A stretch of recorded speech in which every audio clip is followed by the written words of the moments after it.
5-set match in between those two opponents. And it may also give the security detail a last-minute headache. Before we go behind this one, other folks know this. Mark, what do you think? That was a final effort against Federer yesterday. Was the actual ball taken out? Well, let's hope not too much, because this is a wonderful opportunity. And again, this is part of his 30s. He's starting to really find some great form and belief. I think that's what had been missing in his resume, was being able to pick up big wins over major names like Roger Federer. There aren't too many people that can beat Roger Federer full stop, but to do it from 2 sets to love down and match point down and still have that belief and desire to stay alive in the match, and then have the opportunity and took it. He played such an incredible high standard match from Kevin Anderson. And I know that the Fed heads will be very upset with him. Indeed. That's the first time I've heard that. Oh, really? Yeah. Yeah, no, it's not. It's not original. It is absolutely not original. But at the same time, I'm hearing lots of people who are on the tour all the time saying that he's one of the world's nicest men. Actually, Kevin Anderson sits on the player council, right? Russell? Yeah, they've just had a re-election. I think he's still on it, but I'm not 100% sure.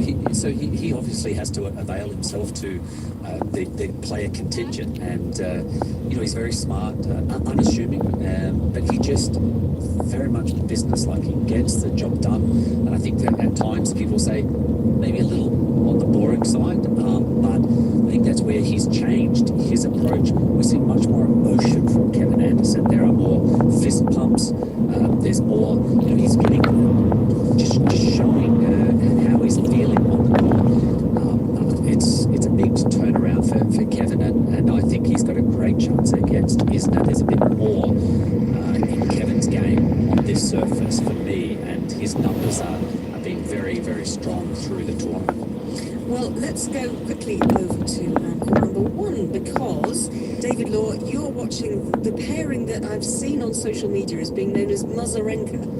Yes, Mazarenka, Janie Murray and Victoria Azarenka, and they have finally, after exactly 1 hour of tennis, managed to get a break of serve against the pairing of Demi Shure and Jean-Julien Roher, who'd won the first set 6-4, that pair, but it's 3-1 now to Murray and Azarenka. I mean, the quality of this tennis is seriously high, both the ground strokes diving all over the net. Pretty packed crowd here on court number 1, absolutely lapping this up, and Murray and Azarenka doing what they've done throughout this tournament, coming from behind and trying to get through, and they are set down but 3-1 ahead in the second. And we're watching a British pairing here as well, Jay Clark and Harriet Dart on centre court, 3-all. Go on. Now I've got a point to make. I mean, you just give the score. I'm just going to give the score, sorry. Yes, okay. So yes, Jay Clark, Harriet Dart play Juan Sebastian Cabal of Colombia and Abigail Spears of the USA, and it is 3-all, 15-all in the first set. I've been watching this match with interest, and Mark, you've played a bit of doubles now, haven't you? It's exhausting. How many titles? Just a few. It's what's exhausting for me, if I was thinking of playing this, is the way that after every single point they've got to make the effort to run and fist pump each other. What is that all about? I mean, can't they just nod from a distance and say, let's go? Even when they lose, they go and do it. So I certainly agree with you, and I think back to where Todd and I played. We would come back. I mean, we never, touched skin. We never. The only time we did was when we won the match and shook hands, or we jumped into each other's arms if we were picking up a major title. But there is this constant. It's a form of union and partnership. It's to go back and high five and say, next point. Well, let's Excessive is what you're looking for, yes. They do it even when they lose, and it just seems a lot of wasted effort. Did you and Todd used to stand there with the balls in front of you? So when you're serving, you kind of put the balls in front of your mouth like this, and then you kind of talk behind the balls. There you go. That's actually what Todd, he was worried about the other end, being able to lip read us. So he would say, you gotta like, when you're blowing into your hand, when they're sweating, and you kind of blow into it, and so he would put balls up there as well and kind of move them in his hands, and then tell me, I'm serving wide and I want you to go to the other side of the court, because he was so paranoid about the pair at the other end. Ridiculous. Now footballers do it now, don't they? They're frightened of being seen on telly. Sure, they're all saying to each other what they watching on telly tonight, but they just won't let those in on the scene. I think that's quite serious. Let's talk about Nadal against Djokovic, then the second semi-final. So we have talked about, I think the semi-final that we said is less interesting. We've actually talked very well and hopefully given you things to care about when you listen to it on 5 Live tomorrow. But Nadal against Djokovic, maybe it should have been a final in a second, but it will be the 52nd time they've met, which is quite remarkable. It is Rafa Nadal. Always a big challenge to face Novak. He's one of the more complex players that I ever saw in the sport. So it's always a big test, and you know that you can't win against him if you don't play very well. But my goal is to try to play very well. I know in semi-finals of in front. I did a lot of things well since I am back from injury. I only lost one match. I know that semi-finals is one of these matches that anything could happen, but I hope we're ready to play very well. And let's see what's going on. I know he's playing well. Well, that was Rafa Nadal. How much do you think that extraordinarily epic against Juan Martín del Potro would have taken out of Rafa?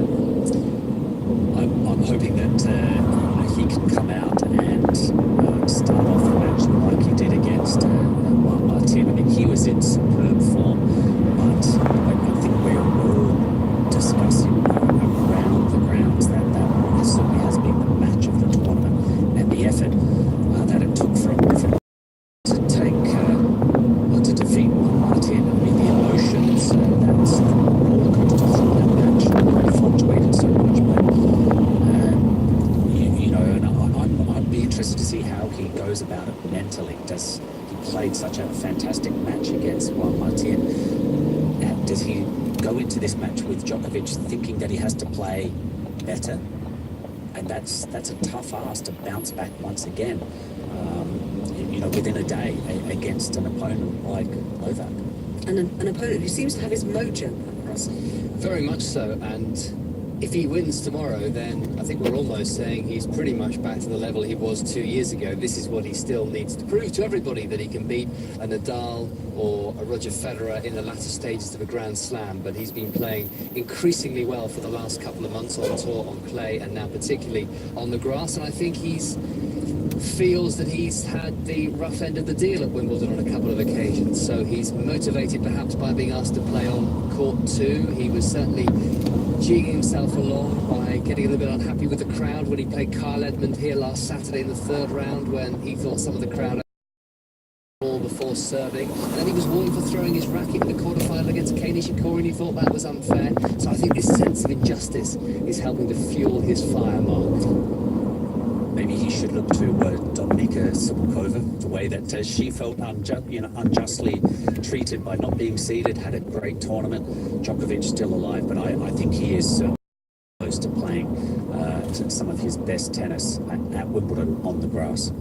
And there is something, isn't there, about the fact that we spent lots of time. There's a great documentary that was on BBC TV last week about 10 years ago, Federer against Nadal. I watched it last night. Did you? It was a good post-World Cup semi-final pick-me-up. That's a very good idea. It is really well worth watching. Great insight into the minds of champions. And it's almost, because it was talking about the artistry of Federer against the fight of Nadal, but actually saying, I can't remember exactly what the quote was, but it was something like, actually they both have something of each other about them.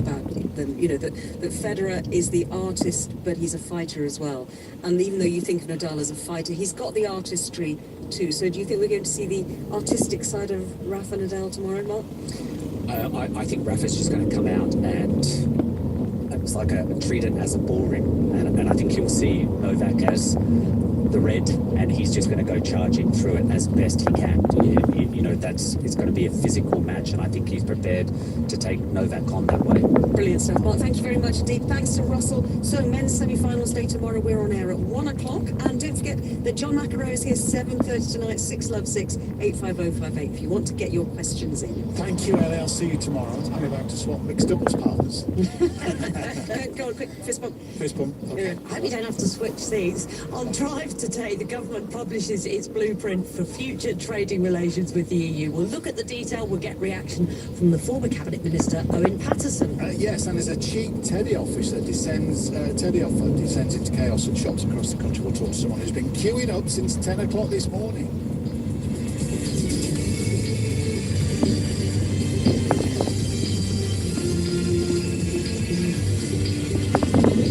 This is your World Cup station, Russia 2018. This is BBC Radio 5 Live. It's 5 o'clock on 5 Live. This is Drive with Tony Livesey and Sarah Brett. It is indeed our main story this afternoon. Donald Trump arrives in the UK.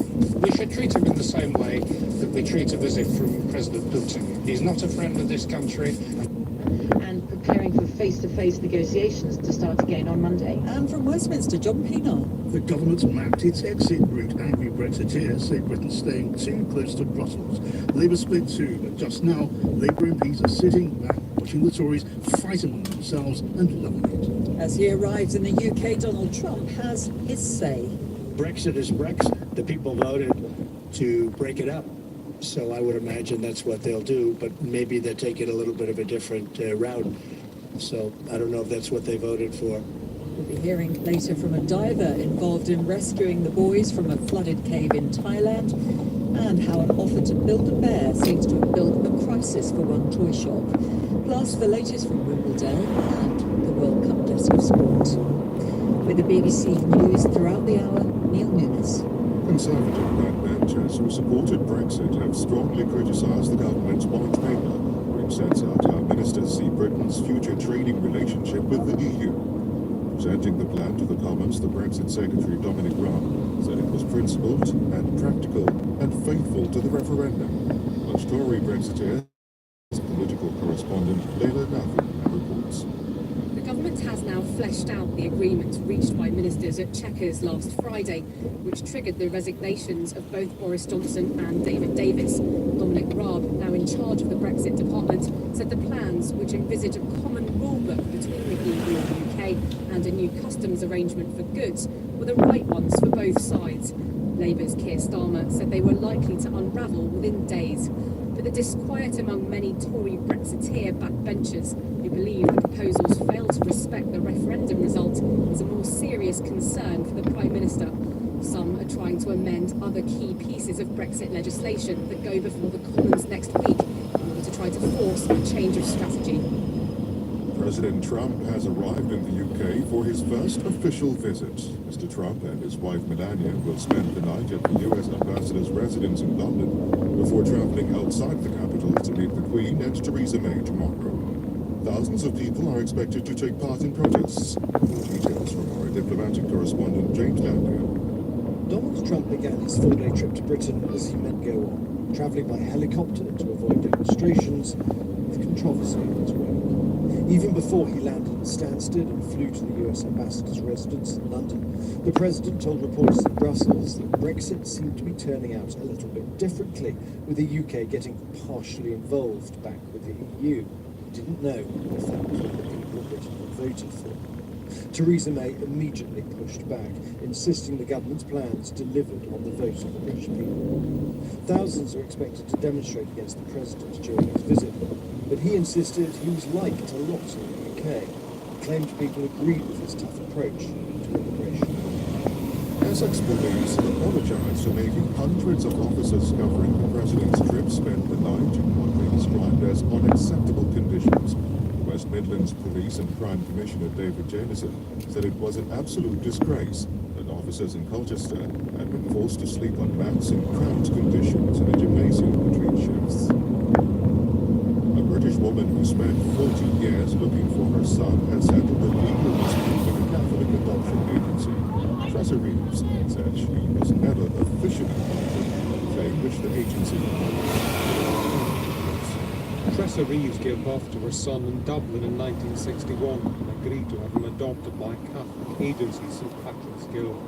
She gave him an unusual name, hoping it would make it easier for her to find him in later life.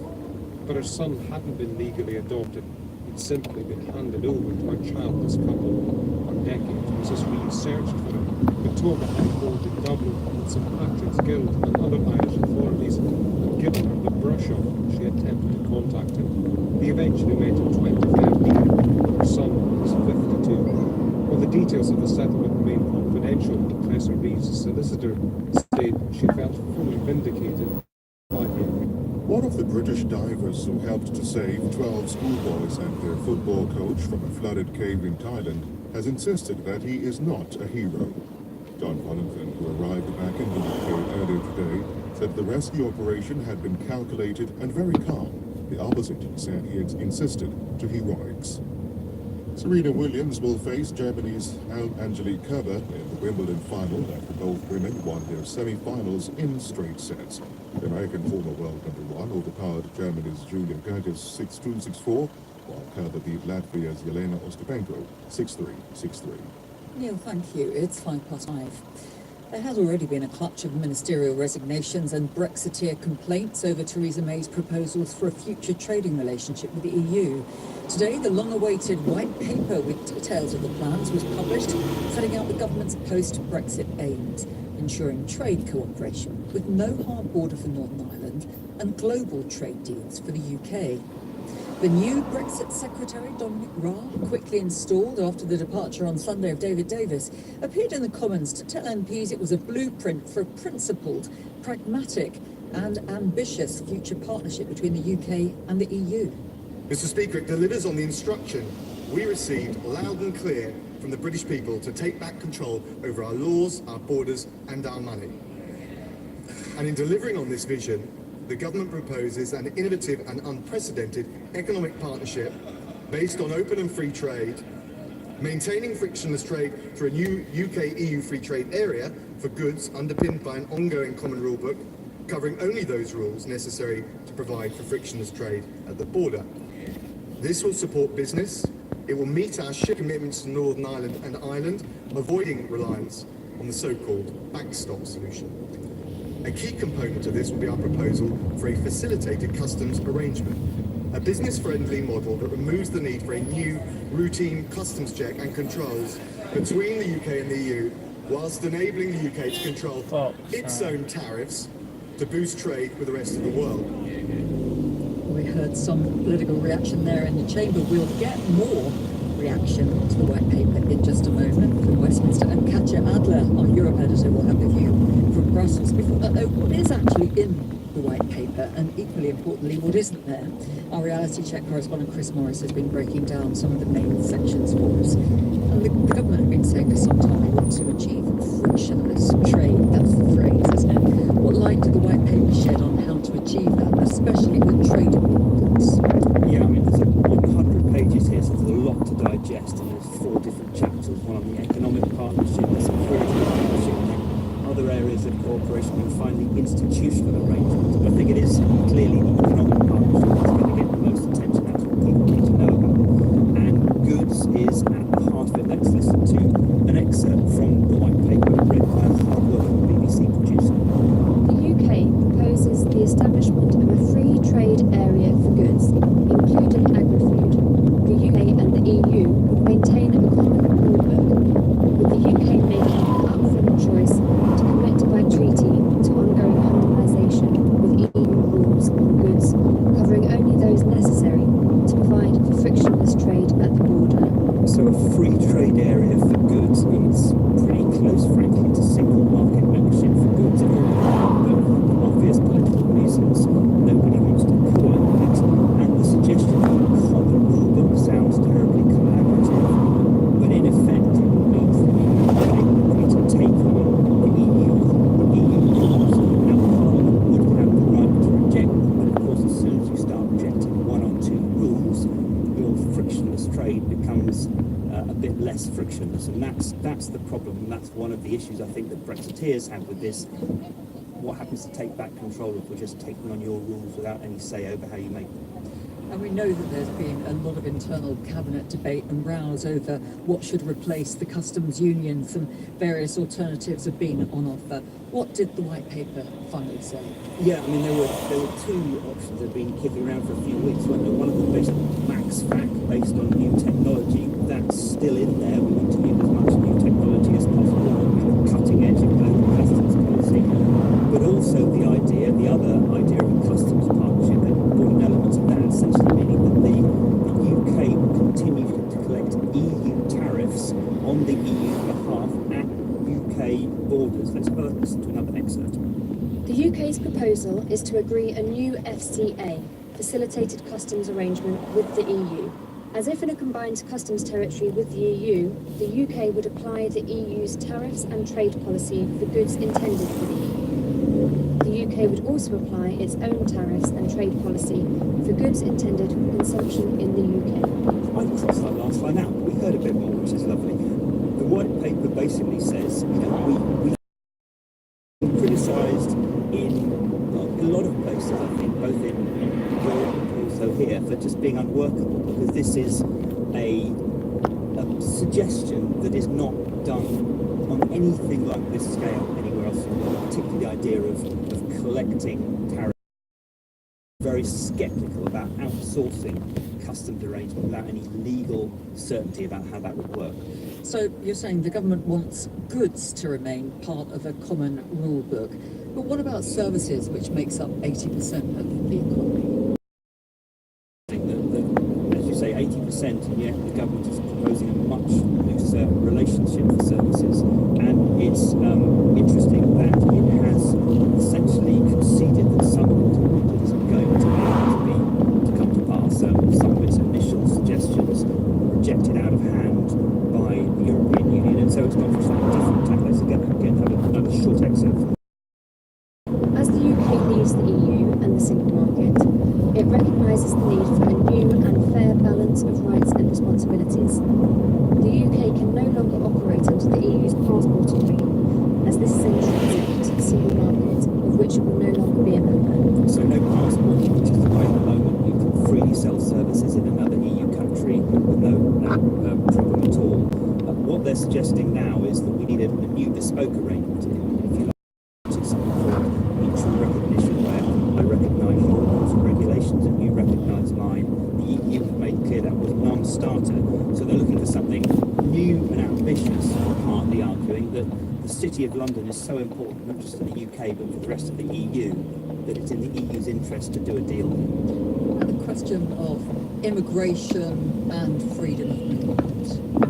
We're still waiting for a separate white paper. We've been waiting a long time for a separate white paper on immigration itself. So we don't quite know when that's going to come. So what we do know from this white paper, very clearly said several times, free movement is going to come to an end. What exactly will replace it is not entirely clear yet, but let's have another quick excerpt.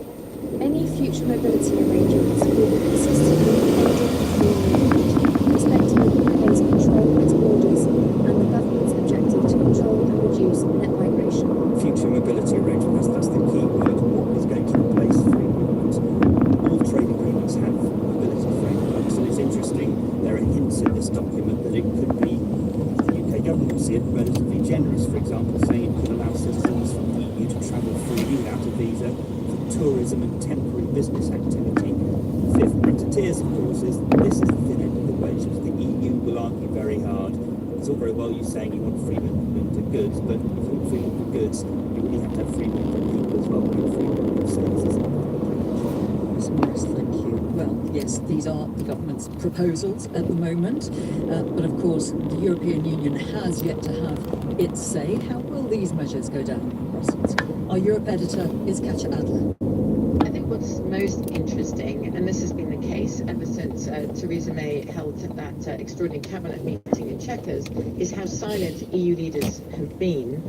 They feel this is not really a time for them to rush into comment. Off the record, they are pleased that they now have a detailed position paper from the United Kingdom.